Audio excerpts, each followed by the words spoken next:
Welcome back. U.S. envoy Steve Witkoff met with Russian President Vladimir Putin today as the United States continues to press for a ceasefire in the war in Ukraine.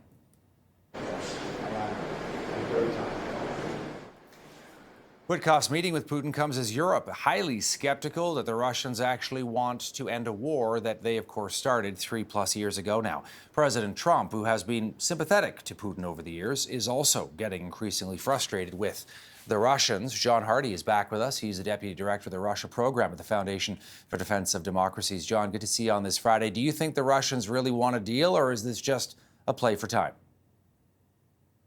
Well, thanks for having me back. I think the Russians would welcome a deal, but the catch is that it has to be Ukrainian capitulation. Putin has made that much clear with his maximalist demands, including some of the really harsh conditions he's put on a ceasefire in Ukraine. So I think Putin right now believes that his forces have the upper hand on the battlefield, despite the heavy losses they've taken. And he's going to try to press that advantage to gain more territory, to gain more leverage at the negotiating table. We're going to show a message that the president sent out on his social media account, John, while we got you here, where he basically says Russia has to get moving. Too many people are dying, thousands a week in a terrible, senseless war, a war that never should have happened, and as he often says, wouldn't have happened if I were president. What do you make of that kind of message here, and whether, how much patience do you think the White House now has? I think it's clear that President Trump has grown frustrated with the Russian foot dragging.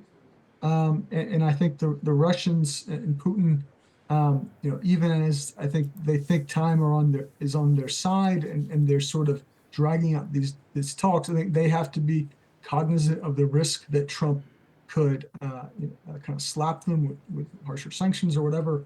That said, it doesn't seem like they're giving Trump's warnings that much mind as of yet.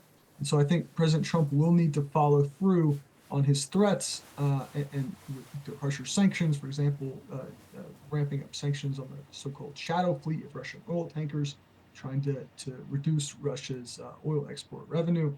But what's also really important is helping Ukraine exhaust Russia's offensive potential on the battlefield.